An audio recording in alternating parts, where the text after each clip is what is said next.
نحمده ونصلي على رسوله الكريم أما بعد فأعوذ بالله من الشيطان الرجيم بسم الله الرحمن الرحيم وما أرسلنا من قبلك من رسول ولا نبي إلا إذا تمنى ألقى الشيطان في أمنيته فينسخ الله ما يلقي الشيطان ثم يحكم الله آياته والله عليم حكيم ليجعل ما يلقي الشيطان فتنة للذين في قلوبهم مرض والقاسية قلوبهم وإن الظالمين لفي شقاق بعيد وليعلم الذين أوتوا العلم أنه الحق من ربك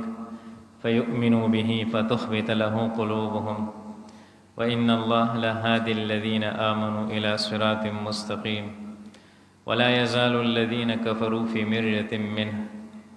حتى تأتيهم الساعة بغتة أو يأتيهم عذاب يوم عقيم الملك يومئذ لله يحكم بينهم فالذين آمنوا وعملوا الصالحات في جنات النعيم والذين كفروا وكذبوا بآياتنا فأولئك لهم عذاب مهين. دا آیتون مبارکہ دا واللسمی سپاری دا سورة الحج آیت نمبر 52 نتر آیت نمبر 57 پوری آیتون مبارک دی. پدی آیتون مبارکو کی اللہ جل جلالہ فرمائی چی نبی علیہ السلام چی کلا دا اللہ کتاب خلقو تا بیانی او خلقو تا رسوی نو خلق داسی دی چی حقی قرآن پاک نا متاثر شی قرآن طرف تمائل شی لیکن د شیطان په وسوسو سره او د شیطان په غلاولو سره هغوی د قرآن پاک د منلو نه او د اسلام کې د داخلېدلو نه محرومه پاتې شي. او چې کوم خلق د الله ولدي مؤمنان دي د ایمان خاوندان دي نو که هغوی په زړه کې څه وسوسه رام شي د قرآن پاک د اورېدلو په وخت کې نو دغه وسوسه الله تعالی د هغوی د زړونو نه ختمه کړي.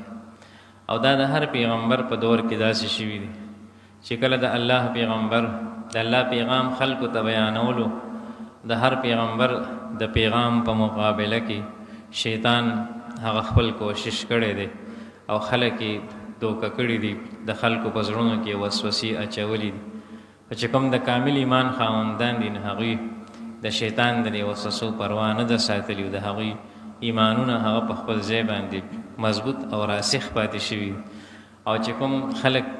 هغه بې دینه او کافرانو نه منونکي مخالفینو نه هغوی د دغه وسوسو پسې شوي دي او د هدایت نه محرومه شوي دي. نو دا د دې څلورو پنځو آیتونو مبارکه او مفهوم دی. الله تعالی فرمایي چې وما ارسلنا من قبلک من رسول ولا نبی مونږ نه دی لېږلی دستانه مخکې یو رسول الا نبی نه یو رسول او نه یو نبی الا اذا تمنا الا اذا قرأ مگر چې کله به خلکو ته لوستلو د الله کتاب نو القى الشیطان فی امنیته وسوسې به واچولې شیطان په درمیان د قرائت او په درمیان د لوستلو د دې پیغمبر کې د پیغمبر د کتاب د لوستلو په درمیان کې به د خلکو په زړونو کې وسوسې واچولې.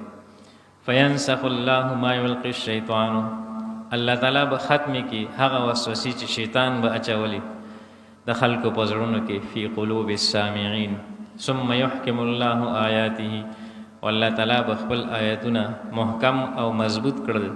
الله تبارک وتعالی به د شیطان د وسوسې نه ختمې کې. والله علیم حکیم الله تعالی ذات د لوی علم او د حکمت والا ذات دی. دغه وسوسې د شیطان چې راځي نو په دې سره منافقینو زړونو کې نفاق نورم سیوا شي او چې چاته خدای پاک کامل ایمان ورکړي علم ورکړي دی د هغوی اطمینان کې اضافه وشي چې دا وساوس ذکر راځي چې دا کتاب حق دی. لیجعل ما یلقي الشیطان د پاره د دې چې وګرځي الله تعالی ما یلقی الشیطان دا وسوسې د شیطان فتنة آزمائش للذین دا خلق دا پارا فی قلوبهم مرض چې د هغوی په زړونو کې مرض دی د منافقت، د هغه خلکو دپاره به آزمایش ذریعه وګرځېږي دا وسوسې. والقاسیة قلوبهم او هغه خلک چې زړونه سخت دي د هغوی دپاره به د وسوسې د شیطان د ګمراهۍ ذریعه وګرځېږي. وان الظالمین لفی شقاق بعید، او بېشکه ظلم کوونکي یعنی شرک کوونکي لفی شقاق بعید فی غایة الضلال والبعد عن الخیر، دا په انتهایی گمراهی کې دي او انتهایی لري دي د خیر نه او د هدایت نه. وليعلم الذين اوتوا العلم، او الله تعالی ظاهری لیظهر ويتميز، الله تعالی د وسوسې راولي د خلکو په زړونو کې چې الله تعالی ظاهر کې الذين اوتوا العلم په هغه خلکو باندې چې هغوی ته علم ورکړی شوی دی، انه الحق من ربک، چې دا پیغام د پیغمبر او دا پیغام د الله تعالی د کتاب د الله تعالی حق دی، من ربک د جانب د رب دستا. فیؤمنو به، نو دا خلق به ایمان وروړي په دې کتاب باندې، فتخبت له قلوبهم، او د دې زړونه به نورم مطمئن شي د الله په دې کتاب باندې او د پیغمبر په دې وینا باندې. وان الله لهادي الذین آمنوا، او بېشک الله تعالی هدایت کوونکی دی هغه کسانو ته چې ایمان راوړونکي دي، الی صراط مستقیم، لارې نیغې ته، په نیغه لاره باندې چلول دام د الله تعالی په فضل باندې کیږي چې الله تعالی چاته د نیغې لارې باندې د تللو توفیق ورکړي. ولا یزال الذین کفروا، او همیشه به وي کافران فی مریة منه، فی شک و ریب من قراءة النبی، کفارو همیشه د الله د پیغمبر د بیان په وخت کې او د الله د پیغمبر د کتاب د لوستلو په وخت کې شک کړی دی. حتی تأتیهم الساعة بغتة، تر دې چې رابشي په دې باندې قیامت ناڅاپه، او یأتیهم عذاب یوم عقیم، یا براشي په دې باندې عذاب د هغه ورځې چې هغه ورځ شنډه ده. شنډه مطلب ده چې خیر پکې نشته، داسې ورځ چې د کافرانو دپاره پکې څه خیر نشته. د عذاب ورځ چې وي نو په هغې کې څه خیر نه وي دپاره د معذبینو چې څوک عذابولی شي. یا مراد ترنه ورځ د قیامت ته چې د قیامت ورځ یوم عقیم د کفارو دپاره پکې څه خیر نشته. الملک یومئذ لله، بادشاهي او اختیار په دغه ورځ باندې خاص الله لره دی، ټول اختیار به د الله تعالی وي، بل چا سره به اختیار نه وي. یحکم بینهم، الله تعالی به فیصله وکړي د دوی په منځ کې. هغه فیصله د الله تعالی دا ده چې فالذین آمنوا وعملوا الصالحات، هغه کسان چې ایمان راوړی دی او نیک عملونه کړي دي،